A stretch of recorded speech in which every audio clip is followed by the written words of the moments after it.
Browsing through all those tubes of blue paint at your art supply store can be a little bit confusing, a little bit overwhelming. Yes, you've got your ultramarine blue, your cobalt blue, your phthalo blue, cerulean blue. Which blue would you choose? Stick around to find out.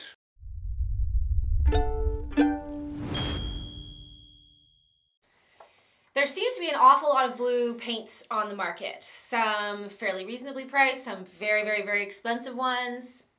Yeah, so let's take a look at some of the more common ones, and we'll start with ultramarine blue. This is sometimes known as the workhorse blue, and if you only had one blue to choose, this would be it. It was developed originally as an affordable replacement for the wickedly expensive lapis lazuli. Even by today's standards, it is still quite affordable. It's slightly transparent, so it works actually very well for a glaze. And it's got good tinting strength, so it's a very good mixing color. It is slightly purplish, however. Yes, I sort of think of it as like a navy blue. So it's really, really great color if you're trying to mix like a purple, for example. Exactly, but if there's, with that little bit of red in it, it's not the color that you're going to reach for to get a brilliant green. You can, however, get a green out of it. It's just always going to be a little bit warmer. So if you want a pigment that's straight up the middle blue, you want to reach for a cobalt blue.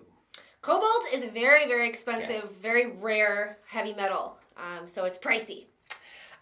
It grays out very easily as well. It's a beautiful color though. It's great for skies. If you mix it with white or even just the tiniest amount of yellow or orange, it makes for a wonderful sky color. Monet uses color everywhere. The Impressionists love cobalt blue. Which is probably why they were impoverished for most of their lives.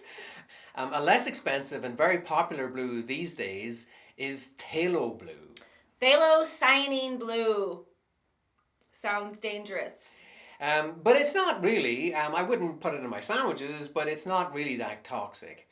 It is, however, a very strong staining color. You can always tell when someone's been using phthalo blue. Oh yeah. This greeny blue sort of tint ends up on their brushes, their palettes. On their clothes, in their hair, on their dog's hair. So keep that in mind when you're using it. A little bit can go a very long way. For me, I mostly think of it as an accent blue, like if you're trying to get a real electric blue out of something, but it isn't ever going to be my main color, and it looks artificial to me. What other blues are out there? The three blues that we just discussed are pretty good. They will cover you for most situations, but a lot of people are really into cerulean blue, for example. Yeah, and it's nice. It's a nice color. It's also weak. Like cobalt blue, it grays out very easily. What about Prussian blue? Prussian blue is a lovely color. It has a bit of a greenish hue to it, but it's not used that much today, again, because it's sort of been succeeded by phthalo blue. Yes, indeed. So lots to choose from. And by all means, try them out. But we keep coming back to those three main colors.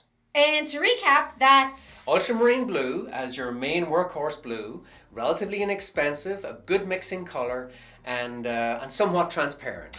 And it's a little bit on the purple side. So if you want a blue that's right up the middle, true blue, then you'd want to go for something like cobalt blue. Cobalt blue is a beautiful color.